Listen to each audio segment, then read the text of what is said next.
فاتحہ۔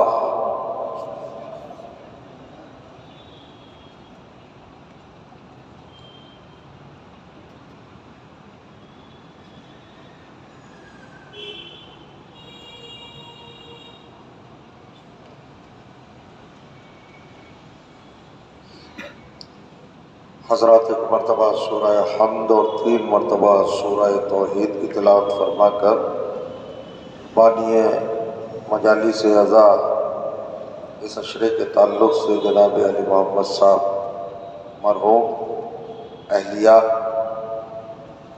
پھر شاہ مجہ اور جتنے مومن و مومنات گزشتہ برسوں تک ان مجلسوں میں شرکت کرتے رہے تھے اور اب وہ رحمت الہی سے پیوستہ ہو چکے ہیں، ان سب کی ارواح کو ہدیہ ثواب فرمائے۔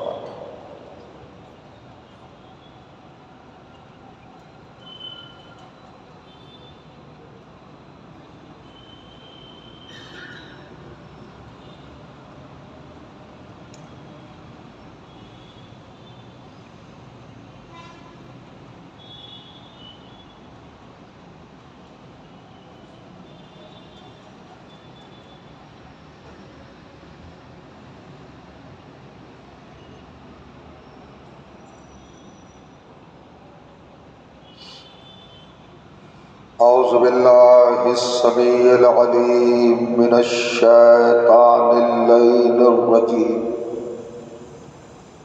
بسم اللہ الرحمن الرحیم، الحمد للہ الذی ہدانا لہذا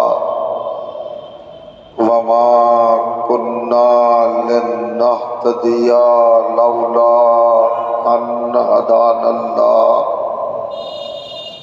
لقد جاءت رسل ربنا بالحق الصلاة والسلام على رسول الثقلين محبوب رب المشرقین والمغربین جد الحسن والحسین سیدنا و مولانا ابی القاسم محمد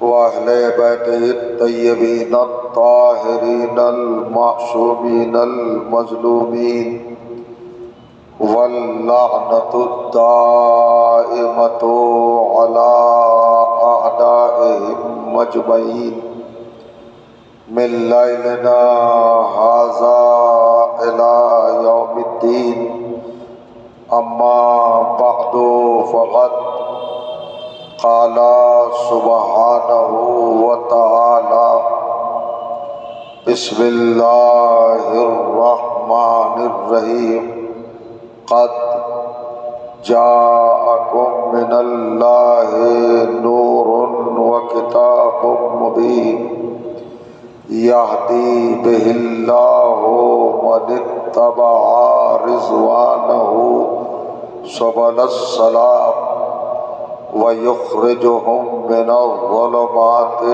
إِلَى النُّورِ بِإِذْنِهِ وَيَهْدِيهِمْ إِلَى صِرَاطٍ مُّسْتَقِيمٍ۔ صلوات۔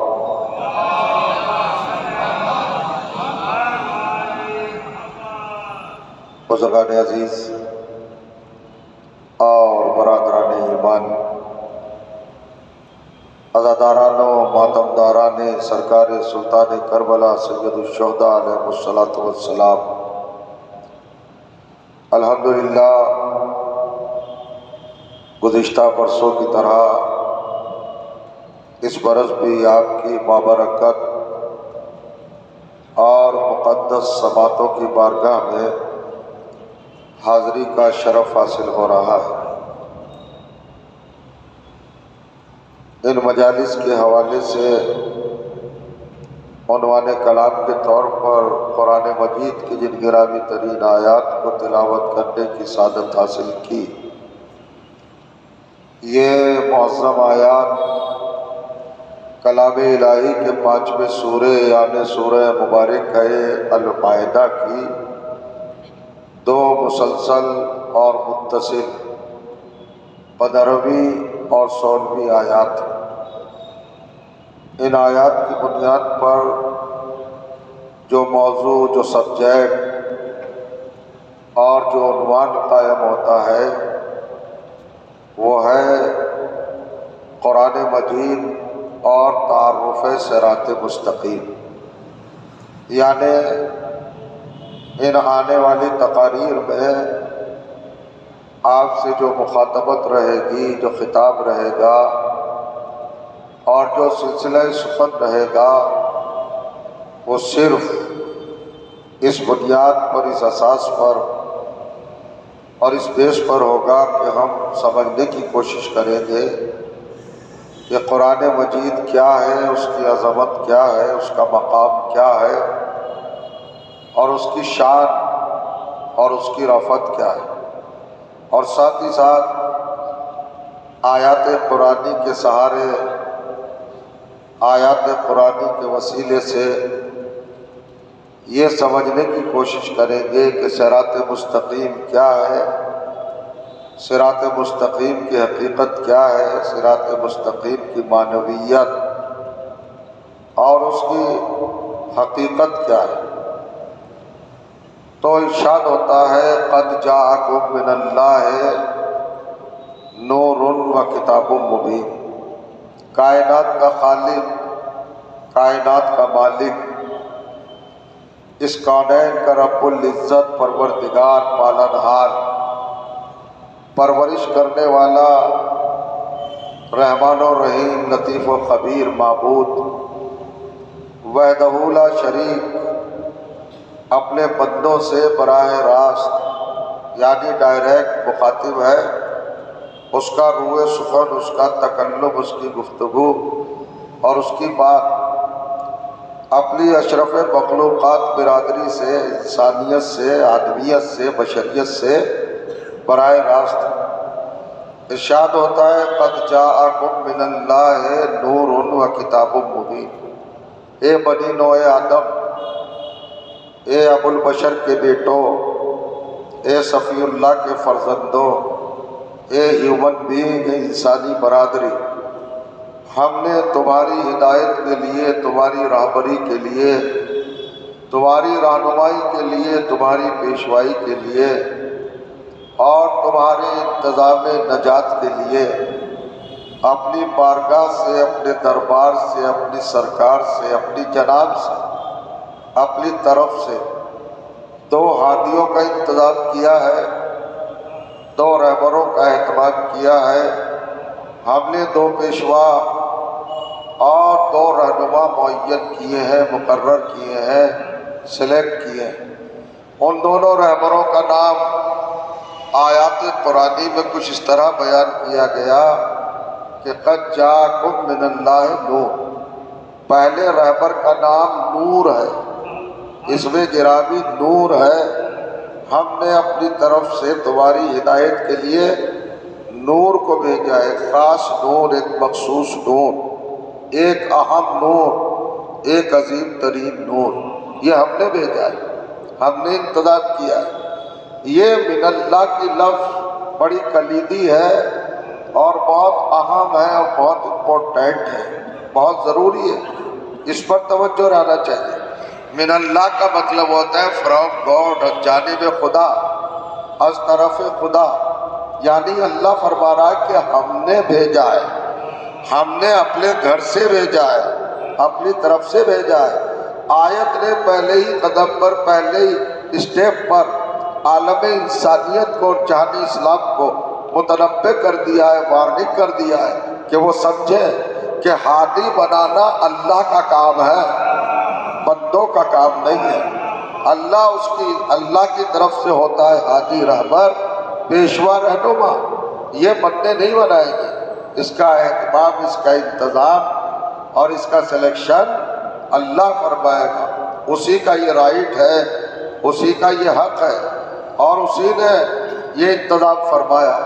پہلے ہادی کا نام نور، اور دوسرے ہاتھی کا نام کتاب مبین، چمکتی ہوئی کتاب، روشن ترین کتاب، اجالے دیتی ہوئی کتاب، تدبیر بکھیرتی ہوئی کتاب، روشنی دیتی ہوئی کتاب، لائٹ دیتی ہوئی کتاب، ضیاء بخشتی ہوئی کتاب، دلوں کو منور کرتی ہوئی کتاب، ذہنوں کو جگمگ کرتی ہوئی کتاب، عقل کو پروان چڑھاتی ہوئی کتاب، خرد کو جوان کرتی ہوئی کتاب، عقیدوں کو خوبصورت بناتی ہوئی کتاب، ایمان کو حسین ترین بناتی ہوئی کتاب، جذبات کو پاکیزہ بناتی ہوئی کتاب۔ کتنی تعبیرات، ذرا صلوات پڑھے محمد و آل محمد۔ محسوس کیجئے گا کچھ گزارشات، کچھ معروضات اور کچھ افکار و نظریات آپ کی معتبر، معطر اور مقدس سماعتوں کے حوالے کرنا ہے۔ تو پہلی چیز کیا ہے؟ اللہ کی طرف سے نور، اور دوسری چیز کتاب مبین۔ بلا فرمائیے اب صاحب کتاب مبین کا ترجمہ، ٹرانسلیشن، مراد، مفہوم، مطلب اور اس کی ڈیفینیشن، میننگ، جو بھی کچھ کہیے آپ، علماء اسلام نے، مفسرین نے، محدثین نے، اجلہ علماء اسلام نے بیان کیا ہے۔ توجہ کریں گے آپ، کتاب مبین کے نیچے جب ترجمہ کیا، ہمیں آپ کو سمجھانے کے لیے ظاہر ہے کہ ہماری زبان عربی تو ہے نہیں، ہماری لینگویج عربی تو ہے نہیں، ہم تو اردو بولتے ہیں یا اپنی مقامی زبان بولتے ہیں۔ یہ آیت عربی میں ہے، قرآن عربی زبان میں ہے، تو ہم جیسوں کو سمجھانے کے لیے ترجمے کا سہارا، ٹرانسلیشن کا سہارا لینا پڑتا ہے۔ تو اللہ نے تو کہا نور آیا اور کتاب مبین آئی۔ مسلمانوں نے کیا ترجمہ کیا؟ علماء نے کیا ترجمہ کیا؟ نور کو تو اس کی جگہ پر نور ہی رکھا، نور کا ترجمہ نہیں کر پائے۔ اور جو چارہ ساری دنیا اسلام پریشان ہے، حیران ہے، صفر انداختہ ہے، سرنڈر ہو گئی ہے، مجبور ہو گئی ہے۔ نور کا ترجمہ کوئی آج تک کر ہی نہیں سکا۔ نور کے نیچے بریکٹ میں نور ہی لکھ دیا کہ اللہ کی طرف سے تمہاری ہدایت کے لیے نور آیا۔ ارے بھائی اسلام والوں کو بتاؤ تو، مسلمانوں کو بتاؤ تو، ملت مسلمہ کو بتاؤ، کلمہ گویوں کو بتاؤ کہ یہ نور کیا ہے، اس سے مراد کیا ہے۔ یہ ہادی اول، رہبر اول، پیشوائے اول، اور یہ ہمارا رہبر اول جو ہے نور، کون ہے، کہاں رہتا ہے، کیا پتہ ہے، کیا علامت ہے، کیا شان ہے؟ نہیں، نور کے نیچے نور لکھ دیا کہ اللہ کی طرف سے نور آیا۔ اور کتاب مبین کے نیچے لکھا قرآن مجید۔ تو جو چارہ یہ آپ کو حق کہاں سے ملا کہ آپ کتاب مبین کا ترجمہ تو لکھیں اور نور کا ترجمہ نہ لکھیں؟ یہ بھی ایک اجتماعی سازش ہے۔ توجہ چاہ رہا ہوں، کچھ کہنا چاہتا ہوں، اس لیے کہ اگر مسلمان نور کا ترجمہ لکھ دے گا تو ساری کائنات علی کے دروازے پہ آ جائے گی۔ فرمایا اہل بیت کی چوکھٹ پہ آ جائے گی، ان کی ڈیڑھی سے مفر حاصل ہی نہیں ہوگا۔ نور کا ترجمہ نہیں لکھا ہے، چالاکی دیکھیے، ہوشیاری دیکھیے، سازش دیکھیے، یہ ذرا سمجھیے کہ کانفرنسی کیا ہے۔ نہیں لکھا، عجیب و غریب منزل ہے،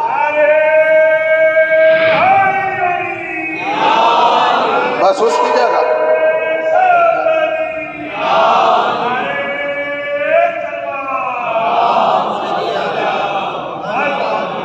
آہستہ آہستہ آپ کے قریب، آپ کے دلوں کو چھونا چاہتا ہوں۔ تو نور کا ترجمہ، نور اور کتاب مبین کا ترجمہ، سارے قرآن اٹھا کے دیکھ لیں آپ، 72 کے 72 فرقوں کے ہر ایک نے لکھا قرآن مجید، قرآن مجید، قرآن مجید، قرآن کریم۔ ارے بھائی اللہ خود کہہ دیتا کہ ہماری طرف سے نور آیا اور قرآن مجید آیا۔ اللہ نے تو کتاب مبین یوز کیا ہے، استعمال کیا ہے۔ اللہ نے تو کتاب مبین رکھا ہے، آپ نے اس کا ترجمہ قرآن مبین کیوں کیا، قرآن مجید کیوں کیا؟ اور اگر قرآن مجید آپ نے ترجمہ کیا کتاب مبین کا تو اس سے پہلے تو نور ہے، اس کا ترجمہ کیوں نہیں کیا؟ تو ذرا سمجھئے، ایسا لگا جیسے آدھی بات کو ہمارے لیے چھوڑ دیا مسلمانوں نے۔ پہلی بار انصاف کا رویہ نظر آیا۔ قرآن کے 2 ہادی تھے، ایک نور اور ایک کتاب مبین۔ کتاب مبین کا ترجمہ تو 72 فرقوں نے کیا، قرآن مجید، مگر نور چھوڑ دیا تو ہم نور کا ترجمہ کیے دیتے ہیں۔ اب سنیے عزیزوں، میں ترجمہ کر رہا ہوں۔ قد جاءکم من اللہ نور و کتاب مبین، ایک گروہ انسانی تمہاری ہدایت کے لیے ہمارے گھر سے علی آئے ہیں اور قرآن مجید آیا ہے۔ اب پریشان ہو گئے مسلمان، آپ نے نور کا ترجمہ علی کیسے کر دیا، کس طرح کر دیا؟ آپ کے پاس کیا سند ہے، کیا دلیل ہے، کیا ثبوت ہے؟ آپ کے پاس کیا پروف ہے؟ آپ کے پاس کون سے دلائل ہیں کہ آپ نے نور کا ترجمہ علی کر دیا؟ تو ہم پلٹ کے پوچھتے ہیں، آپ کے پاس کیا دلائل ہے، آپ کے پاس کیا ثبوت ہے، آپ کے پاس کیا دلیل ہے کہ کتاب مبین کا ترجمہ آپ نے قرآن مجید کر دیا؟ توجہ چاہ رہا ہوں، لیکن ہمارے پاس تو دلیل ہے، ہمارے پاس تو ثبوت ہے، چونکہ اللہ نے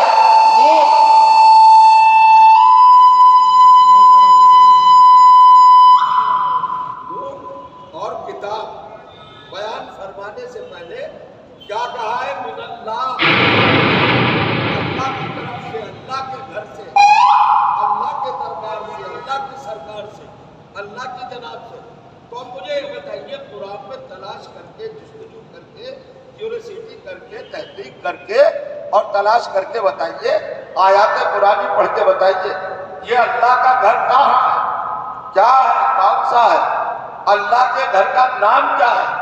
تو قرآن مجید میں متعدد مقامات پر کعبے کو اللہ کا گھر کہا، بیت اللہ کا جو جا رہا ہوں، اللہ کا گھر کیا ہے؟ اللہ کا گھر خانہ کعبہ۔ اور اللہ کیا کہہ رہا ہے؟ میرے گھر سے دو رہبر آئے، اللہ فرمائے دو رہبر، ایک نور آیا اور ایک کتاب مبین آئی۔ ہم نے کہا علی آئے تو مسلمان بگڑ گیا۔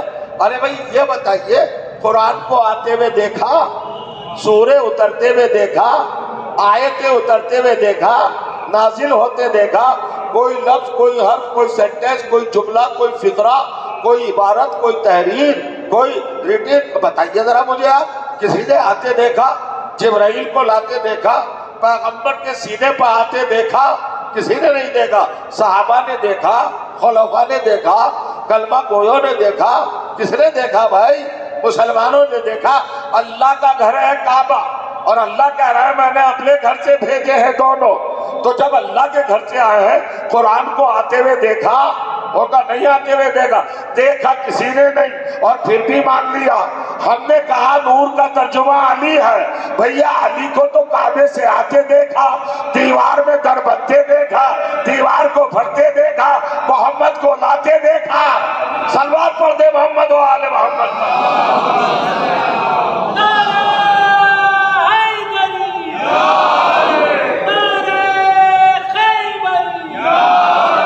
محسوس کریے گا،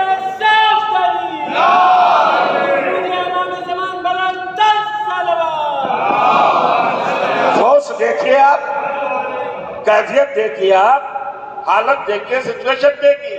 ارے بھئی آپ کے سامنے اس سے بڑا فضیلت کا رخ کیا ہوگا، حقیقت کا اینگل کیا ہوگا؟ قرآن کو تو کعبے سے آتے نہیں دیکھا، علی کو تو آتے ہوئے دیکھا ہے۔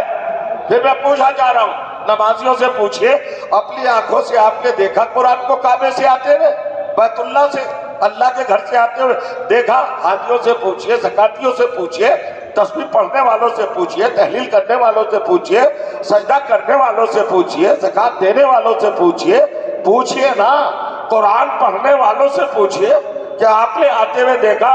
متقیوں نے، پرہیزگاروں نے، اذان دینے والوں نے، اقامت کہنے والوں نے، کلمہ پڑھنے والوں نے، کیا کسی نے دیکھا ہے قرآن کو اللہ کے گھر سے آتے ہوئے؟ جس کو کسی نے نہیں دیکھا اس کو تو سب نے اللہ کی طرف سے مان لیا، اور جس کو مسلمان نہیں، متقی نہیں، پرہیزگار نہیں، ابو لہب نے آتے دیکھا، ابو جہل نے آتے دیکھا، کافروں نے آتے دیکھا، سب نے آتے دیکھا۔ دیوار کا شک ہونا سب کے سامنے آیا تھا، سب نے آتے دیکھا۔ تو جسے کافروں تک نے دیکھا، میں کچھ کہنا چاہ رہا ہوں، مسلمانوں کو کعبے سے علی آتا ہوا نظر آ گیا، کافروں کو مگر مسلمانوں کو نظر نہیں آیا۔ صلوات پڑھ دے محمد و آل محمد پر، اور بلند ترین صلوات پڑھیے گا محمد و آل محمد پر۔ اب سوال یہ ہے اور فکر کی منزل یہ ہے اور تھنکنگ کا جو اینگل ہے اس کو ذرا سا اپنی نگاہوں کے سامنے آپ رکھ کے فیصلہ لیں، ڈیسیزن لیں۔ کمال ہے، علی کو اللہ نے اپنے گھر سے ظاہر کیا، اپنے گھر سے بھیجا ہے تاکہ یہ بات ثابت ہو جائے کہ دو رہبر، دو پیشوا اور دو رہنما کہاں سے آئے ہیں؟ من اللہ، اللہ کی طرف سے، اللہ کے گھر سے۔ مبارک ہو اہل بیت والوں آپ کو کہ آپ کا پہلا رہبر اللہ کے گھر سے آیا۔ اور جو چاہ رہا ہماری امامت کی ابتدا، ہماری رہبری کی ابتدا، ہماری رہنمائی کی ابتدا کہاں سے ہوئی ہے؟ اللہ کے گھر سے ہوئی ہے۔ اور اللہ کا گھر نمایاں ہے، چمکتا ہوا ہے۔ اللہ کا گھر بڑا فضیلتوں والا ہے، بڑے نور والا ہے۔ یعنی ہمارا رہبر وہ ہے جو اللہ کے گھر سے روشنیوں میں آتا ہے۔ ہم اندھیرے گھروں میں طے ہونے والے رہبروں کو نہیں مانتے۔ صلوات پڑھ دے محمد و آل محمد پر۔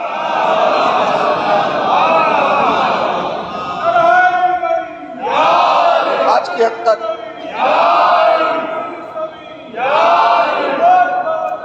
سلامت رہے۔ اب ذرا سا محسوس کریں کہ صاحب یہ اللہ نے علی کو اپنے گھر میں کیوں اتارا، اپنے گھر سے کیوں بھیجا؟ علی کو خانہ کعبہ میں پیدا کرنے کی ضرورت کیا تھی؟ توحید کو، رب العزت کو۔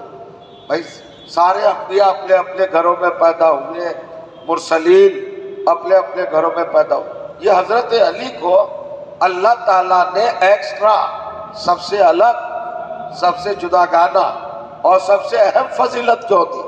یہ وہ فضیلت ہے جو نبیوں تک کو نہیں ملی، جو رسولوں تک کو نہیں ملی۔ کعبے میں پیدا ہونا یہ مرسلین کا نصیبہ بھی نہیں ہے۔ میں کچھ کہنا چاہ رہا ہوں، ذرا توجہ کیجئے گا۔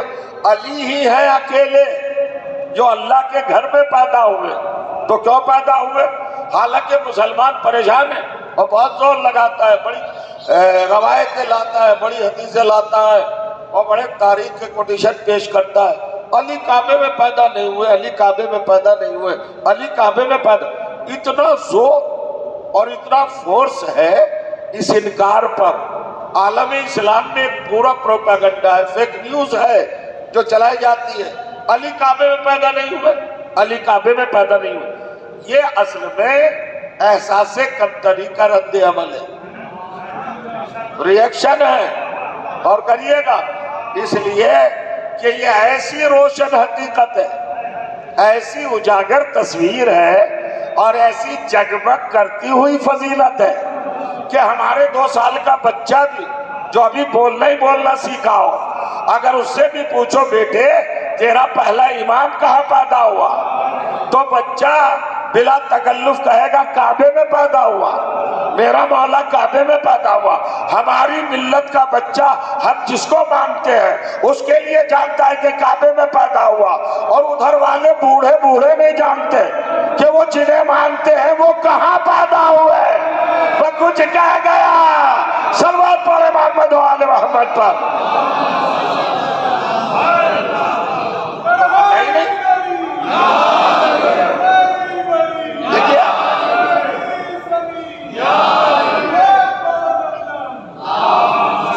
وہ نہیں پتا پہلے صاحب برتھ کیا ہے، مقام ولادت کیا ہے، کہاں پیدا ہوئے، نہ ڈیٹ آف برتھ معلوم ہے۔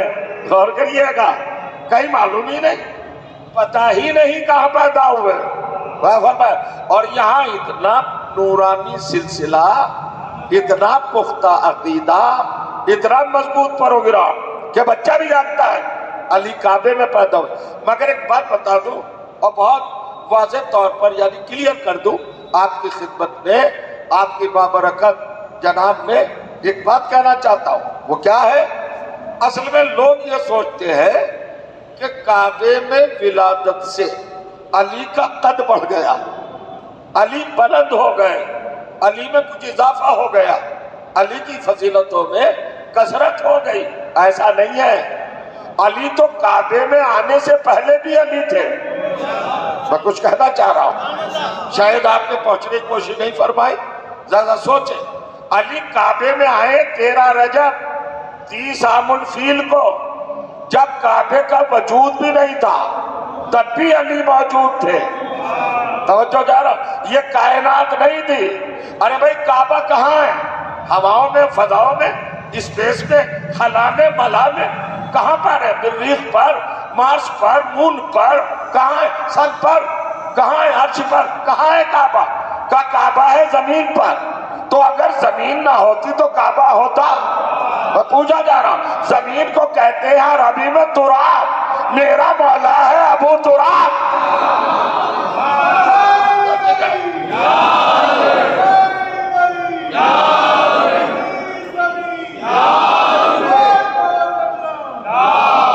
جزاک اللہ،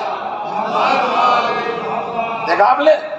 ارے بھائی آپ ابو تراب کے کچھ بھی مانا نہ لو، لیکن تو انڈرسٹوڈ ہے، یہ تو کیجی کا بچہ بھی بتا دے گا، نرسری کا اسٹوڈنٹ بھی بتا دے گا کہ ابو تراب کا مطلب کیا ہے۔ اگر آپ زمین کا باپ نہ مانو، مالک نہ مانو، لیکن باپ اولاد سے پہلے ہوتا ہے نا، تو میرا مولا تو زمین سے پہلے ہوگا۔ کیا علی ابو تراب ہے؟ ابو تراب ہے، فرمائیے گا۔ اب یہاں سے ایک فکر آپ کے حوالے کرتا چلوں، اور وہ بڑی اہم ہے اور سننے کے لائق ہے۔ یہ تراب کیا ہے؟ ابو تراب میرے مولا کا ٹائٹل، لقب، منصب، درجہ، عہدہ، رسپیکٹ، اللہ کی طرف سے تعظیمی پروگرام اور تقریبی منصوبہ کیا ہے؟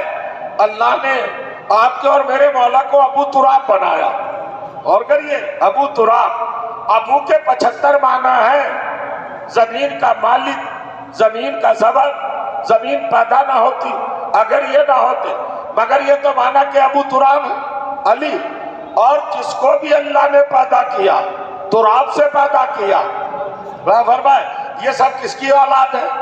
میں غیر مسلموں کی، عیسائیوں کی، یہودیوں کی، نصارہ کی، سنیوں کی، شیعوں کی، دیوبندیوں کی، بریلویوں کی، وہابیوں کی، شافعیوں کی، مالکیوں کی بات نہیں کرتا ہوں، ہندوؤں کی، سناتن دھرم والوں کی کسی کی بات نہیں کرتا ہوں۔ آپ آئیے، جو سب کا مشترک باپ ہے آدم علیہ السلام، وہ کیسے پیدا ہوا؟ تو دیکھیے آپ، اگر قرآن پہ بھی یقین نہ ہو تو توریت دیکھ لو، زبور دیکھ لیجئے، انجیل دیکھ لیجئے، اور دوسرے مذاہب کی کتابیں دیکھ لیجئے، ویدوں کو دیکھ لیجئے، چاروں وید ہے، یجروید، سام وید، رک وید، اتھر وید، یا رامائن دیکھ لے، یا گیتا دیکھ لے، اوستا، زن پازن دیکھ لیں، دنیا کی سب کتابیں دیکھ لیں، ہر ایک میں حضرت آدم کی تخلیق کا، ان کے کریشن کا بیورا کس طرح دیا ہے، تفصیل ڈیٹیل کس طرح دی ہے۔ اور قرآن میں کیا کہا؟ سورہ آل عمران، تیسرا سورہ قرآن مجید کا، اور اس کی 60ویں آیت، 60 نمبر، اللہ نے کہا بسم اللہ الرحمن الرحیم، اِنَّا مَثَلَ عِیسیٰ عِنْدَ اللَّهِ كَمَثَلِ آدَمَ خَلَقَهُ مِن تُرَابٍ۔ حضرت عیسیٰ کی مثال اللہ کے نزدیک ویسی ہے جیسے آدم کی ہے، خَلَقَهُ مِن تُرَابٍ، حضرت آدم کو اللہ نے تراب سے پیدا کیا۔ توجہ چاہ رہا ہوں، ذرا سمجھیے گا، فیصلہ لیجیے گا، قرآن کے حقائق کو پیش نظر رکھ کر رزلٹ نکالنا۔ کیا کہا اللہ نے؟ خلقہ من تراب، ہم نے آدم کو کیسے کریٹ کیا، کیسے بنایا، کیسے مخلوق کیا؟ مٹی سے، تراب سے۔ تو اصل ماں ہے آدم کی تراب، تو آدم کس کے بیٹے ہوئے؟ تراب کے بیٹے، اور جو بھی دنیا میں ہے وہ اسی کا بیٹا ہے۔ توجہ چاہ رہا، نوح آدم کا بیٹا، ابراہیم آدم کا بیٹا، موسیٰ آدم کا بیٹا، عیسیٰ آدم کا بیٹا، داؤد آدم کا بیٹا، ایوب آدم کا بیٹا، سلیمان آدم کا بیٹا، انبیاء آدم کے بیٹے، اصفیاء آدم کے بیٹے، مرسلین آدم کے بیٹے، پیغمبر آدم کے بیٹے، خلفاء آدم کے بیٹے۔ کون ہے دنیا میں جو آدم کا بیٹا نہیں ہے؟ بڑا بڑا رسول کون ہے؟ میں آپ سے پوچھا جا رہا ہوں، ابن تراب کا بیٹا۔ فرمائیے، پتہ نہیں مجھے آپ کی سماعتیں کہاں ہوں گی، کتنی بھی بڑی پرسنالٹی لے آؤ، کتنا بھی بڑا وجود لے آؤ، اس کی پیشانی پر لکھا ہے ابن آدم۔ ابن آدم فرزند آدم، آدم کا بیٹا، نبی ہو، رشی ہو، منی ہو، لیڈر ہو، رہبر ہو، رہنما ہو، مرسل ہو، پیغمبر ہو، ولی ہو، امام ہو، خلیفہ ہو، امیر المومنین ہو، کوئی بھی ہو، کیا لکھا اس کی پیشانی پر؟ ابن آدم، son of آدم، آدم کا بیٹا، آدم کا بیٹا، آدم کا بیٹا، اور آدم کس کا بیٹا؟ کا تراب کا بیٹا، تو سب ابن تراب کے بیٹے ہیں۔ غور کریے گا، کس میں طاقت ہے علی کے بابا سے آنکھیں ملا سکے؟ کچھ کہنا چاہ رہا ہوں، حضرت ابو طالب کی آنکھوں میں آنکھیں ڈال کر اپنی فضیلت کا قصیدہ پڑھ سکے، اپنے مقام کو ڈیفائن کر سکے، اپنی بلندی کو ثابت کر سکے، یا اپنے تفوق کو اور اپنی سپریورٹی کو بتا سکے کہ میں بڑا ہوں۔ علی ابو طالب سے کوئی بڑا ہی نہیں ہے۔ ایک ایک نبی سے پوچھیں گے ابو طالب کون ہو تم، کون ہو تم، کون ہو تم، ہر ایک کوئی کہے گا ابن تراب کے بیٹے، ابن تراب کے بیٹے، ابن تراب کے بیٹے۔ ایک ہی کو چھوپ کے کہنے کا حق ہوگا تم سب ابن تراب کے بیٹے ہو، میں ابو تراب کا باپ ہوں۔ صلوات پڑھ دے محمد و آل محمد پر۔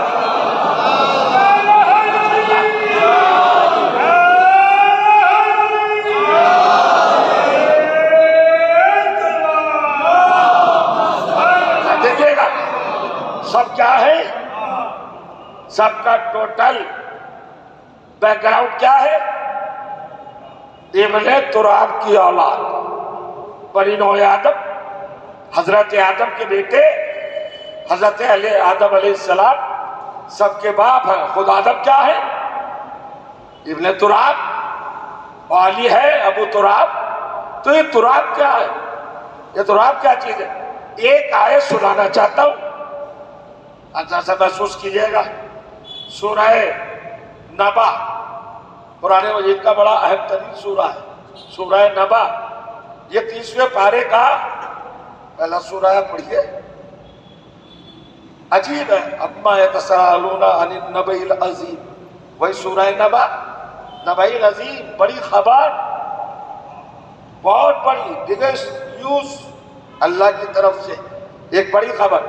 اس کی آخری آیت ہے، جب قیامت میں لوگ آئیں گے تب قرآن کہتا ہے وَيَقُولُ الْكَافِرُ يَا لَيْتَنِي كُنتُ تُرَابًا، کافر کہے گا اے کاش میں تراب ہوتا۔ آپ نے محسوس کیا؟ بڑے پڑھے لکھے لوگوں میں گفتگو کر رہا ہوں۔ کیا کہے گا قیامت میں؟ کافر، مشرک، بے دین، طاغی، باغی، سرکش، سرتاب، مغضوب الہی، ملعون، رادہ درگاہ پروردگار۔ کیا کہے گا؟ بد نصیب، بد قسمت، کیا کہے گا؟ یہ قرآن ہے نا، چونکہ آیت ہے، اس کو سمجھنے کی ضرورت ہے۔ وَيَقُولُ الْكَافِرُ، تم دیکھو گے قیامت کے میدان میں، حشر کے میدان میں کافر پریشان ہو کے کہے گا اے کاش میں تراب ہوتا۔ تراب کا مطلب سمجھ لیا؟ مٹی۔ خواہش اس چیز کی جاتی ہے جو پہلے سے حاصل نہ ہو۔ کچھ محسوس کیا آپ نے؟ فیصلہ لیجیے، سوچیے، تھنکنگ کیجیے، تدبر کیجیے، تأمل کیجیے۔ کافر کیا کہے گا قیامت میں کیا ہوتا؟ تراب ہوتا۔ اس کا مطلب کہ تراب نہیں ہے تو پھر کائے سے پیدا ہوا؟ بھیا مٹی سے تو پیدا ہوا تھا، اور مٹی کو کہتے ہیں تراب، تو اب قیامت میں بھی جھوٹ بول رہا ہے کہ کاش میں تراب ہوتا۔ ارے بھائی تراب ہی سے تو بنا ہے، تو تراب کا مطلب کیا ہے؟ توجہ کیجیے گا، تراب کا مطلب کیا ہے؟ آپ جا کے دیکھیں معتبر کتابیں تو آپ کو حیرت ہوگی۔ تراب کا مطلب کیا ہے؟ امالیہ شیخ میں ہے، ائمہ تاریخ سے روایت ہے عجیب انداز ہے کہ یہاں تراب سے مراد مٹی نہیں ہے، ورنہ غلط ہو جائے گا معاملہ۔ ارے بناتا تو کافر بھی مٹی سے، تانبے، پیتل، سونا، چاندی، پتھر، اس سے تو نہیں بناتا، تب پوچھا جاتا کاپر، براس، آئرن، کیسے بناتا بھائی کافر؟ قرآن اکارڈنگ ٹو قرآن کیسے بنا؟ تراب سے۔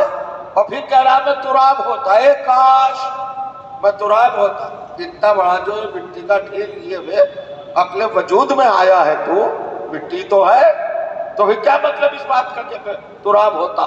تو اب کہتی ہے روایت اگر اہل بیت نہ ہو تو قرآن سمجھ میں ہی نہ آئے، تو جو کریں گے آپ نے یہ سوال پہچان لیا ذہن میں، آپ نے اسٹور کر لیا. میں پھر زحمت دے رہا ہوں آپ کے نازک سوالوں کو اور ذہنوں کو. بھائی جو بنائی مٹی سے ہے، کچھ آپ کو اس میں تردد تو نہیں ہے، کوئی سوال کی گنجائش تو نہیں ہے. کہاں سے بنا انسان؟ مٹی سے. کافر ہو، منافق ہو، مشرک ہو، کہیں کا بھی رہنے والا ہو، امریکن ہو، افریقن ہو، آسٹریلین ہو، یوروپین ہو، کہیں کا بھی مٹی سے تو بنا ہے نا. کوکب صاحب آپ بتائیے کہاں سے بنا؟ مٹی سے. تو جب مٹی ہی سے بنا ہے تو پھر قیامت میں کیوں کہہ رہا کہ میں مٹی ہوتا؟ ہاں تو مٹی، تو کیا مطلب ہوا اس آیت کا؟ معصوم نے کہا کہ یہاں تراب سے مراد ہے شیعتوں نہ، علی کے شیعہ. نہیں سمجھے آپ؟ یعنی قیامت میں کہے گا ہر کافر ایک کاش میں علی والا ہوتا. جو چاہے یہ ہے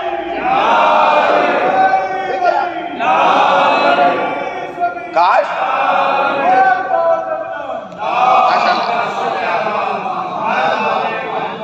بہت خوبصورت آپ سماعت فرمائے. یا لیتنی کنت ترابا. اب تراب کا مطلب ہے شیعہ، گروہ شیعہ، جماعت شیعہ، چاہنے والے اہل بیت کے، علی کے عاشق، علی کے محب، علی میں فدا ہونے والے، جن کا ٹائٹل قرآن میں کیا ہے؟ تراب. اور میرا مولا کیا ہے؟ ابو تراب. یعنی سارے شیعوں کے باپ ہے علی.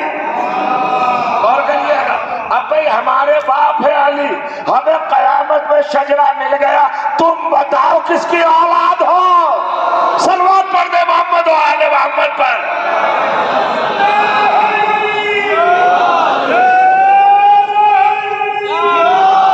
کس طرح کی بات اب آ گئے قیامت میں تو کافر تھرایا ہوا ہے، لرزا ہوا ہے، مرتعش ہے، گھبرایا ہوا ہے، کانپ رہا ہے، ہانپ رہا ہے، سانس رکی ہوئی ہے، ڈر، خوف، وحشت، دہشت. قیامت کا میدان پک گڑگڑا کے کہہ رہا ہے اے کاش میں وہی ہوتا، میں بھی علی والا ہوتا، کاش میں بھی تراب ہوتا، ابو تراب والا ہوتا. سن لیا آپ نے؟ یہ تمنا کرے گا قیامت. بھائی یہی علی والے ہو جاؤ. یہ مجلسیں کیا ہے؟ یہ بیانات کیا ہے؟ یہ اہتمامات کیا ہے؟ یہ عزاداری کیا ہے؟ یہ محرم، یہ 2 مہینے 8 دن، یہ دعوتی تو ہے آؤ علی والے بن جاؤ.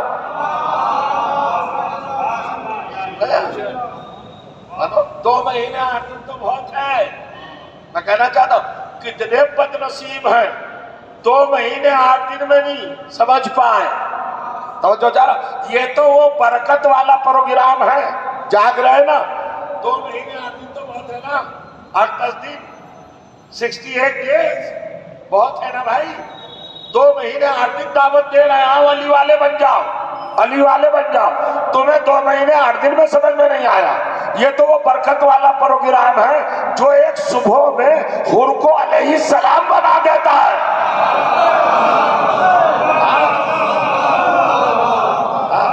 بنائیے. اب منزل ہے، قیامت ہے، محشر ہے. محشر میں بلائے جائیں گے سب. اللہ کے اسماء گرامی پر بڑی کتابیں لکھی گئی ہیں، بڑے آرٹیکل لکھے گئے، بڑی تحقیقات ہیں علماء کی. 99 نام. آج میں کوئی کمنٹ، کوئی تبصرہ نہیں کرنا چاہتا 99 ناموں پر. چلیے مان لیتے اللہ کی 99 نام. کتنے نام ہیں؟ 99 نام ہے اللہ کے. 99 اللہ کے نام ہے. آپ نے 99 نام تلاش کر لیے، بہت بڑا آپ کا احسان ملت مسلمہ پر ہے. اللہ تعالیٰ کو آپ نے 99 میں محدود کر دیا. اور پھر یہ بڑی کمال کی آپ کی یہ کوشش ہے. اللہ تعالیٰ کے 99 نام. اچھا ان ناموں میں ایک نام ہے ستار العیوب. ستر کہتے ہیں پردے کو، چھپانے کو.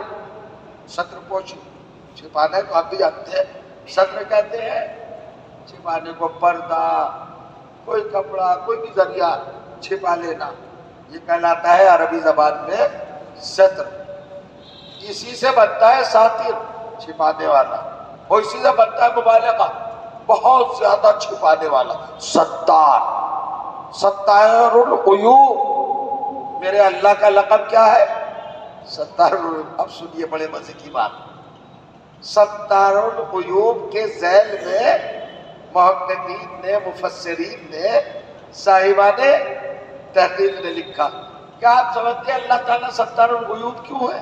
بڑی پتے کی بات بتائیے، کبھی کبھی بڑی خاصے کی بات آ جاتی ہے، اس کو اپنے گوشے مبارک میں ڈال لینا چاہیے اور اپنے پاس رکھنا چاہیے۔ وہ کہتے ہیں اللہ تعالیٰ ستار العیوب ہے، بہت زیادہ عیوب کا چھپانے والا، اپنے بندوں کے عیب کھولتا نہیں، چھپاتا ہے۔ عیب دار تو سب ہیں مگر چھپاتا ہے اللہ تعالیٰ، چھپا رہا ہے نا، عیوب چھپا رہا ہے، وہی پروردگار کہہ رہا عیب سب میں ہے، مگر ایک خاندان کے لیے خود اعلان کیا کہ یہ وہ ہے انکم الرجسا، جن سے ہر طرح کا عیب ہم نے دور رکھا ہے۔ اور کریے گا، عجیب مرحلے کی طرف آپ آ گئے ہیں۔ اللہ تعالیٰ ستر، تو سب سے زیادہ خوف کہاں ہے؟ سب سے زیادہ ڈر کہاں ہے؟ قیامت کا میدان، وہاں پر اصل میں حقیقت کھل جائے گی۔ زندگی بھر کوئی صاحب نمازیں پڑھتے رہے، روزے رکھتے رہے، حج کرتے رہے، اور وہ اپنی بلدیت کے ذریعے پہچانے جاتے رہے، مطلب عبداللہ ابن محمد کریم وہ سمجھ لیجئے، یہ کہا صاحب عبداللہ ہے، وہ عبد الکریم کے بیٹے، ان کے سیناؤ کے کھانے میں کیا لکھا ہے؟ عبد الکریم، مگر وہ عبد الکریم کا ہے ہی نہیں۔ سنیے، وہ عبد الکریم کا نہیں، یہ بات میں نہیں جانتا، خود عبداللہ نہیں جانتا، اگر جانتا تو عبد الکریم کا بیٹا کیوں کہتا ہے؟ کسی اور کا بیٹا، نام سے موسوم ہو گیا عبد الکریم کے، تو اب یہ کہاں کھلے گی بات؟ قیامت میں تو ہر چیز کا حساب ہونا ہے۔ تو اب ڈر تھا نا کہ جو چیز دنیا میں چھپی رہی اگر قیامت میں کھل جائے گی تو سب کے سامنے رسوا ہو جاؤں گا، تو لکھا کہ نہیں، وہاں کے لیے اللہ تعالیٰ ستار العیوب ہے۔ کیسے ستار العیوب ہے؟ کب وہ قیامت میں کسی کو باپ کے ساتھ بلائے گا نہیں، ہر ایک کو اپنی ماں کے ساتھ بلایا جائے گا، فرمائے ماں کے ساتھ، فلاں ابن فلانا، فلاں عورت کے بیٹے، فلاں عورت، باپ کا نام ہی نہیں لیا جائے گا قیامت میں۔ اس کو لکھا ستار العیوب ہونا، کہ اللہ تعالیٰ ماں کے ذریعے کیوں بلائے گا قیامت میں؟ اس لیے بلائے گا تاکہ بھید نہ کھل جائے، راز نہ کھل جائے، عیب نہ کھل جائے، ریالٹی سامنے نہ آ جائے، ہے کسی اور کا نام سے کسی اور کے۔ آپ نے شاید لطف نہیں اٹھایا، بڑا بڑا معاملہ ہے بھائی، ہے قیامت میں نہ کھل جائے۔ اللہ نے کہا گھبرانا نہیں، میں ستار العیوب ہوں، میں تجھے تیرے باپ کے نام سے بلاؤں گا ہی نہیں، اس لیے کہ مجھے تو معلوم ہے کون ہے تیرا باپ۔ حقیقت میں ماں کے نام سے بلاؤں گا۔ اب یہ بات جب سامنے آئی اور بزم رسالت میں اس پر ڈسکس ہوئی، تبادلہ خیال ہوا، رائے زنی ہوئی، تو سب لوگ پریشان تھے۔ اب بھائی وہاں خوش بھی بہت سارے لوگ تھے، انہوں نے کہا چلو کام ہو گیا، قیامت کا معاملہ، رسوائی کا ڈر گیا۔ بزم رسالت میں بیٹھے ہوئے خوش ہو رہے ہیں کہ اچھا ہے ہم باپ کے نام سے نہیں بلائے جائیں گے۔ میں کچھ کہنا چاہتا ہوں، میری بات شاید پہنچی نہیں۔ بزم رسالت میں بیٹھے ہوئے لوگوں کو دھڑکا تھا، کھٹکا تھا، پریشانی تھی کہ کہیں وہاں عیب نہ کھل جائے قیامت میں۔ تو کہا رسول نے کہ نہیں نہیں، میرا اللہ ستار العیوب ہے، تم سب کو ماں کے نام سے بلائے گا، ماں کے نام سے بلائے۔ اب سارے مطمئن ہو گئے، ماں کے نام سے بلائے گا تو اپنا عیب چھپ گیا نا، خوش ہو گئے۔ مگر وہی رسول نے کہا کہ ہر نبی کی امت کا انسان ہے، میری امت کا انسان بھی ماں کے نام سے بلایا جائے گا، مگر ایک ہی گروہ ہوگا جو باپ کے نام سے بلایا جائے گا۔ ایک جماعت، ایک مذہب، ایک لشکر، ایک گروہ، ایک ملت، ایک نظریہ، ایک عقیدہ، ایک تصور، ایک کنسیپٹ، اور کریں گے آپ ایک قوم، اس کی خاصیت، اس کا کمال، اس کا حسن، اس کا جمال، اس کی پختگی اور اس کا مرتبہ یہ ہوگا کہ اللہ اس کو اس کے باپ کے نام سے بلائے گا۔ وہ جو چھپے ہوئے تھے، ڈر رہے تھے عیب کھلنے کی وجہ سے، گھٹنوں کے بل کھڑے ہوئے، یا رسول اللہ یہ کون ہوں گے، یہ کون بلائے جائیں گے باپ کے نام سے؟ تو سرکار نے میرے مولا کی طرف دے گا کہ اس کے چاہنے والے، علی کے چاہنے والے، علی کے شیعہ کو باپ کے نام سے بلایا جائے گا۔ تو سب نے کہا یہ کیا بات ہوئی، ہر ایک کوئی آدم سے لے کے آج تک ماں کے نام سے بلایا جائے گا اور علی والے باپ کے نام سے بلائے جائیں گے۔ نبی کی تیوری پہ بلایا اور کہا سنو، ہر ایک کے معاملے میں شک ہے، لیکن علی کو وہی مانے گا جو صحیح باپ کی اولاد ہوگا۔ سلمان پر دے محمد و آل محمد پر۔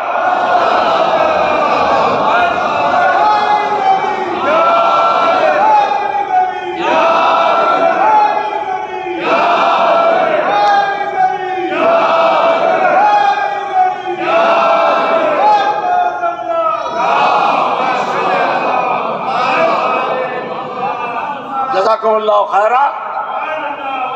یہ آپ جو نعرے لگا رہے علی کے، یہ علی کے نعرے نہیں لگا رہے، اپنی نسل کی طہارت کا اعلان کر رہے ہیں۔ جو کیجئے گا اپنی ولادت کی پاکیزگی کا، اپنی ماں کی امانت کا، دیانت کا، ان کے ایمان کا، ان کی طہارت کا اعلان کر رہے ہیں، بڑی بات ہے۔ اور جہاں ماں کی طہارت مسلم ہو، محقق ہو، یقین جانیے وہاں اولاد برباد نہیں ہو سکتی، اولاد تباہ نہیں ہو سکتی، غلط عقیدوں کا شکار نہیں ہو سکتی، غلط نظریوں میں گرفتار نہیں ہو سکتی۔ ماں کی پاک دامنی کا اثر اولاد کی زندگی پر بڑا مثبت ہے، بڑا پختہ ہے۔ ماں ہی ہوتی ہے۔ یہ آج کی پہلی مجلس، تمہیدی مجلس، میں آج کی اس گفتگو کے حوالے سے ماں کے تعلق سے آپ کی سماعتوں کے قریب ہونا چاہتا ہوں۔ سنیے، ماشاءاللہ ہمارے نوجوان، ہمارا معاشرہ، ہماری سوسائٹی، ہماری یونٹی، یہ سب اس بات کو باریکی سے سمجھتے ہیں۔ یہ بتائیے کہ کربلا میں ایک کردار ہے، ایک کریکٹر ہے، ایک ذات ہے، ایک ہستی ہے، ایک وجود ہے، ایک شخصیت ہے، پرسنالٹی۔ تاریخ نے جس کا نام بڑے پیار سے حر لکھا ہے، جناب حر علیہ السلام کے بارے میں آپ اس سے بہتر جانتے ہوں گے، مگر میں نے جو اسٹڈی کیا، مطالعہ کیا ہے، اس کا ایک رخ آپ کے سامنے رکھنا چاہتا ہوں۔ وہ یہ ہے عزیزوں کہ یہ لشکر یزید کی طرف سے کمانڈر تھے۔ 5000 سپاہی، فوجی، آرمی ان کے زیر کمانڈ تھی، ان کے انڈر تھی، اور تھے سپہ سالار، کمانڈر تھے تو یزید کی طرف سے۔ مگر آپ تاریخ پڑھیں گے تو آپ کو حیرت ہوگی، لشکر یزید کا کمانڈر جب سے راہ میں امام حسین سے اس کی ملاقات ہوئی، اس نے اپنی جو بھی نماز پڑھی وہ امام حسین کے پیچھے پڑھی۔ سننا ہے آپ، غور کریں، یہ فضائل ہے جناب حر علیہ السلام کے، یہ فضائل ہے، یہ معرفت ہے، یہ عرفان ہے، یہ ان کے علم کی کیفیت ہے، صراط مستقیم کا یہ اظہار ہے۔ نماز کس کے پیچھے پڑھ رہا ہے؟ حالانکہ ابن زیاد ہے موجود، ملون، عمر سعد بھی ملون موجود ہے، یہ بڑے بڑے لوگ ہیں لشکر یزید کے، یہ جماعت کراتے ہیں۔ مگر میں نے جہاں تک تاریخ پڑھی، مجھے یہ ملا عزیزوں کہ حر نے نہ ابن زیاد کے پیچھے نماز پڑھی، نہ عمر سعد کی، ہر نماز امام حسین کے پیچھے۔ لشکر یزید میں تھا، مگر عقیدہ دیکھو، جانتا تھا کہ امامت ادھر ہے، یزید کی طرف امامت نہیں ہے، امامت حسین کی طرف، نماز پڑھتا تھا۔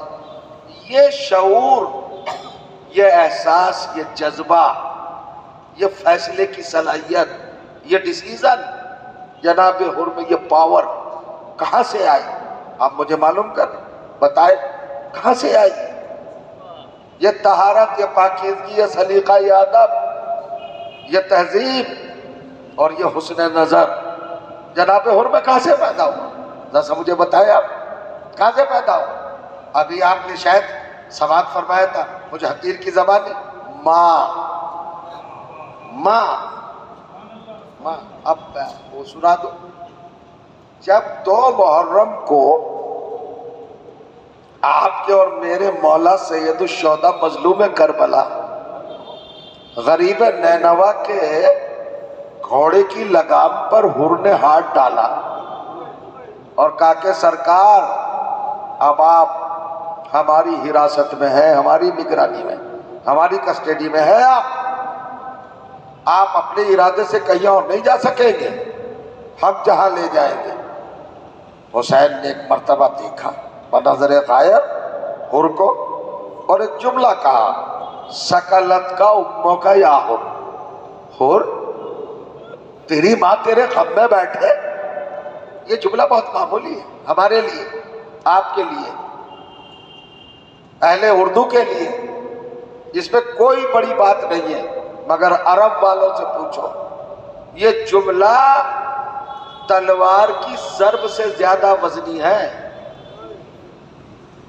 کسی عرب کے بہادر کو یہ کہہ دینا تیری ماں تیرے ماتم میں بیٹھے، غم میں بیٹھے، یہ بہت بڑی بات سمجھی جاتی تھی، جنگیں ہو جاتی تھی، اور اسی کا ریاکشن آپ نے دیکھا رد عمل، جیسے حسین علیہ السلام نے کہا تیری ماں تیرے غم میں بیٹھے، تیرے ماتم میں بیٹھے، تیرے سوگ میں بیٹھے، تو حر تو بہت بہادر تھا نا، فوراً لرز کر کام کر لگام کو چھوڑا اور 20 قدم پیچھے ہٹا اور ہاتھوں کو جوڑ کے جملہ کہا، آپ کے علاوہ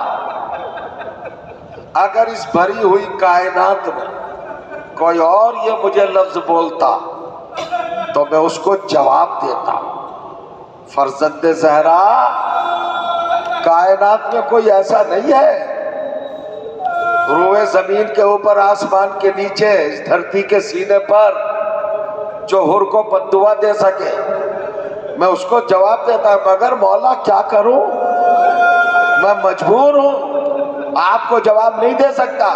ماں کا ذکر بیچ میں آ گیا ہے، آپ نے کہا حر تیری ماں تیرے غم میں بیٹھے، میں پلٹ کے جواب ہی نہیں دے سکتا، اس لیے کہ آپ اس ماں کے بیٹے ہیں جس کا نام لینا میرے مسلک میں بغیر طہارت کے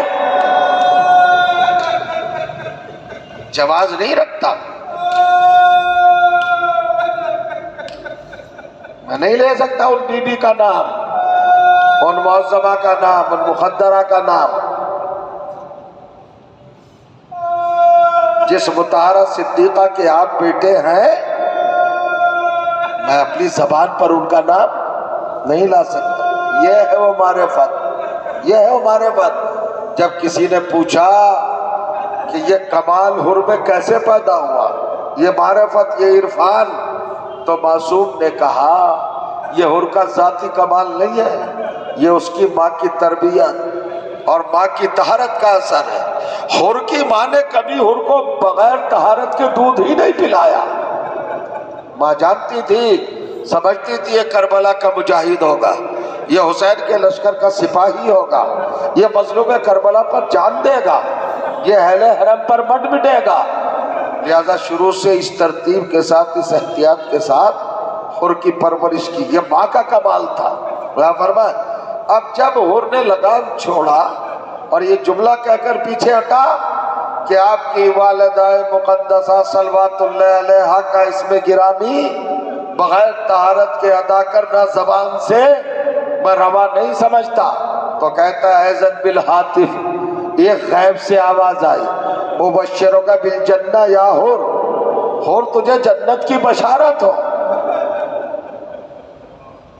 بہت روتے ہوئے جائیے گا، بس 2-3 لمحات اور تجھے جنت کی بشارت۔ حور کا خود بیان ہے، فرماتے کہ میں بغاوت کے انداز میں شہزادی عالمیان کے لخت جگر کے مبارک گھوڑے کے متحر لگام کو میں نے پکڑا، حسین کو روکا، پھر یہ مجھے بشارت کیسی کہ تجھے جنت کی بشارت، جنت میں جائے گا۔ یہ بات صبح عاشور کھلی۔ جب 7 دن گزر گئے اور صلح کی کوئی صورت نظر نہیں آئی اور لشکر ملون حسین کے قتل پر تلا ہوا تھا، چمن زہرا کو برباد کرنے پر آمادہ تھا، اور کا خیال تھا کہ شاید یہ سب کلمہ گوئی تو ہیں، بغاوت پہ آ گئے، سرکشی پہ آ گئے، مگر پڑھتے تو رسول کا کلمہ ہے، اور ان میں کچھ وہ بزرگ بھی ہیں جنہوں نے رسول کو دیکھا تھا کہ حسین کو زبان چسا رہے ہیں، دوش پہ بٹھا رہے ہیں، سجدے کے عالم میں پشت رسول پہ دیکھا تھا، زانوں پہ دیکھا تھا، رسول اللہ کے فرامین ان کے کانوں میں پڑے ہوئے تھے، یاد تھے کہ الحسن والحسین سیدہ شباب اہل الجنہ، جو ان کو خوش رکھے وہ مجھے خوش رکھے۔ تو حر کا یہ خیال تھا کہ شاید آخر یہ لوگ اپنے جرم سے توبہ کر کے حسین کے خون سے ہاتھ اٹھا لیں، لیکن جب دیکھا کہ بات نہیں بنتی تب حر پریشان ہوا، مضطرب ہوا۔ عزیزو سن لو، بس 2 ہی لفظ ہے جو جانے واقعہ بڑا فرمائے۔ حر پریشان ہو کر نکلا خیمے سے، جیسے ہی نکلا تو دوسرے خیمے سے بڑا بیٹا آ رہا تھا۔ حر کے بڑے بیٹے کا نام علی ابن حر ہے، 18 برس کا سن ہے اس کا، خوبصورت جوان غلام، یہ علی اکبر کے بالکل مطابق چلا آ رہا ہے اپنے خیمے سے، ادھر سے حر جا رہے۔ جب حر اپنے خیمے سے جا رہے ہیں اور بیٹا اس جانب سے چلا آ رہا ہے، تو مقتل نے عجب جملہ لکھا ہے عزیزو کہ حر کے بیٹے نے اپنے باپ سے رخ پھرایا، سلام نہیں کیا، ادب نہیں کیا، جھکا نہیں باپ کے لیے۔ پہلی بار تھا یہ کہ سلام نہیں کیا باپ کو، چہرے پہ ناراضگی، خشمگی، جلال، غیظ، غضب، غصہ، عجیب بات ہے۔ حر آگے بڑھا اور بازو پکڑے بیٹے کے، میرے لال یہ آج میں کیا دیکھ رہا ہوں، تم نے سارے ادب و آداب بھلا دیے، آج باپ کو سلام بھی نہیں کیا۔ تو مڑ کے کہتا ہے میرا باپ لائق سلام نہیں ہے۔ کہا بیٹے مجھ سے کیا ہوا کہ میں لائق سلام نہیں رہا؟ کہا بابا میرے پاس آئیے، قریب آئیے۔ اب بابا کا بازو پکڑ کے لایا، بابا آپ لائق سلام میری نظر میں اس لیے نہیں رہے، ذرا خیمے کی طرف کان لگاؤ۔ آپ آواز روکے بیٹھے ابھی تک، اللہ اکبر، کمال ہے۔ بابا بے کسوں کے خیمے، مسافروں کے خیام، بے آسراؤں کے خیمے، بابا ذرا سنو سنو۔ حر نے سنا، ننھے ننھے بچوں کی آواز آ رہی تھی، العطش، ہائے پیاس، ہائے پیاس، ہائے پیاس۔ حر گھبرا گئے، زمین پر بیٹھ گئے۔ کہا بیٹی یہ آواز کس کی ہے؟ کہا بابا آپ کو نہیں پتا، جس شہزادی کا نام آپ بغیر طہارت کے نہیں لینا چاہتے یہ اسی کی ضروریت ہے۔ کہا یہ بی بی کا خاندان ادھر پریشان، وہیں سے حر کا خیال بدلا، سامان سمیٹا، مولا کی خدمت میں آئے، میں نے مجلس پڑھ دی، تمام ہو گئی گفتگو، آپ روتے میں جائیے گا گریا کرتے ہوئے۔ حر آیا، بیٹا ساتھ، دوسرا بیٹا ساتھ، بھائی ساتھ، غلام ساتھ۔ حسین نے عجیب طرح سے استقبال کیا، سینے سے لگایا، پیشانی کا بوسہ دیا اور لے کے خیمے کے قریب لائے۔ خیمے کے سائے میں حر کو بٹھایا، مگر حسین کے چہرے پر اداسی ہے، آنکھوں میں آنسو ہے، اضمحلال ہے۔ حر نے ہاتھ جوڑے، مولا آپ گھبرائے کیوں نظر آ رہے ہیں؟ تو سنو گے میرے دوستو، میرے عزیزوں، سامعین گرامی قدر، سماعت فرمائیے گا، جب حر نے سوال کیا مولا آپ گھبرائے سے کیوں نظر آ رہے، تو بس حسین نے ایک جملہ کہا، حر میں کریم باپ کا کریم بیٹا ہوں، میں کریم باپ کا کریم بیٹا ہوں۔ کہا مولا اس میں کیا شک ہے؟ کہ تجھے یاد ہے جب تو لشکر یزید میں تھا میں نے تیرے لشکر کو پانی پلایا تھا، اور تو آج ہمارا ہو کے آیا ہے۔ اور با خدا ہمارے پاس سے قطرہ آب ہے۔ اور نے کہا مولا میں پانی پینے نہیں آیا، میں اپنی خطاؤں کو بحل کرانے آیا۔ اور تجھے معاف کیا ہم نے، ہمارے خدا نے، اتنی بات کہی بس اور کھڑے ہوئے اور کہا مولا مجھے مرنے کی اجازت دے دے۔ اجازت دی گئی اور چلے گئے۔ جنگ مغلوبہ آپ نے انجام دی، نہ جانے کتوں کو فنار کیا، مگر آخر ایک نیزہ لگا ہور کے دانے سینے کی طرف، اور ہور گھوڑے سے زمین پر آئے۔ ایک مرتبہ پکار کے کہا مولا آخری سلام، فرزند زہرا آخری سلام لے اپنے گناہگار کا۔ امام حسین بے اختیار خیمے سے نکلے اور آپ نے کہا عوامہ سر سے اتارا اور کہا عباس میرا مہمان مر گیا، میرا مہمان مجھے بلا رہا ہے۔ عباس چلے، علی اکبر چلے، حسین لاشے پہ آ گئے، ختم ہو گئی مجلس۔ مگر جب ہر کے لاشے پہ آئے تو ہر کے لاشے کا نور طواف کر رہا تھا۔ حسین بیٹھ گئے، زانو پہ سر رکھا، دہان پہ دہان رکھا، اور نہ جانے کیا مناجات کی ہے۔ حسین بات کرتے رہے۔ اچانک ایک مرتبہ ہر نے گھبرا کے کہا مولا اچھا خدا حافظ۔ کہا کیا ہوا؟ کہا آپ کے نانا آ گئے، نانا آ گئے جامِ کوثر لیے ہوئے اور کہہ رہے لو ہور جامِ کوثر پیو۔ امام کہتے پی لو ہور؟ کہا نہیں مولا آپ کا اصغر پیاسا رہے، ذریت زہرا پیاسی رہے، اطرت رسول پیاسی رہے، علی کے دل میں پیاسے رہے، اور میں پانی پی لوں؟ کوثر ہی کیوں نہ ہو مجھے گوارا نہیں ہے۔ تھوڑی دیر کے بعد پھر ایک کیفیت پیدا ہوئی، اب کیا بات ہے ہور؟ کہ اب آپ کے بابا آئے۔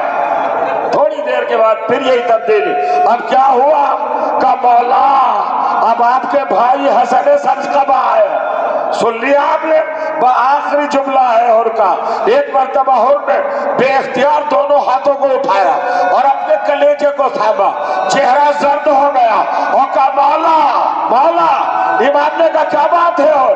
کہا مولا آپ کے نانا آئے پہچان لیا، آپ کے بابا آئے پہچان لیا، آپ کے بھائی آئے پہچان لیا، اب کے آنے والا پہچان میں نہیں آ رہا ہے۔ کہا کیا ہوا ہور کیوں پہچان میں نہیں آ رہا ہے؟ کہا قدم سے لے کے سر تک حجاب میں ملبوس ہے، چادر میں ہے، پردے میں ہے۔ امام کہتے ہیں ہور کدھر سے آ رہا ہے؟ کہا مولا وہ آ رہا۔ میرے مولا نے کہا ہور قدموں کو سمیٹ لو، پیروں کو سمیٹ لو، ارے میری ماں فاطمہ زہرا آ گئی، کہیں بے ادبی نہ ہو جائے۔ واہ غربتا، واہ مصیبتا، واہ مظلومہ۔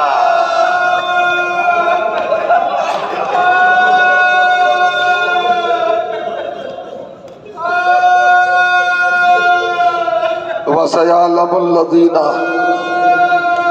ظَلَمُوا أَيَّ مُنْقَلَبٍ يَنْقَلِبُونَ أَلَا لَعْنَةُ اللَّهِ وَعَلَى الْقَوْمِ الظَّالِمِينَ۔ رب کریم تجھے ذکر عظیم کا واسطہ ہمارے عبادات کو شرف قبولیت عطا فرمائے۔ اہل بیت کے چاہنے والے جہاں کہیں بھی دنیا میں عزادار ان کی حفاظت فرمائے۔ حضرات بارے دیگر ایک مرتبہ سورہ حمد اور 3 مرتبہ سورہ توحید کی تلاوت فرما کر جناب علی احمد صاحب مرحوم اہلیہ، جناب خطیب الایمان مظفر حسین طاہر جرمنی صاحب، پرنس شاہ احمد جاں بہادر مرحوم، اور جتنے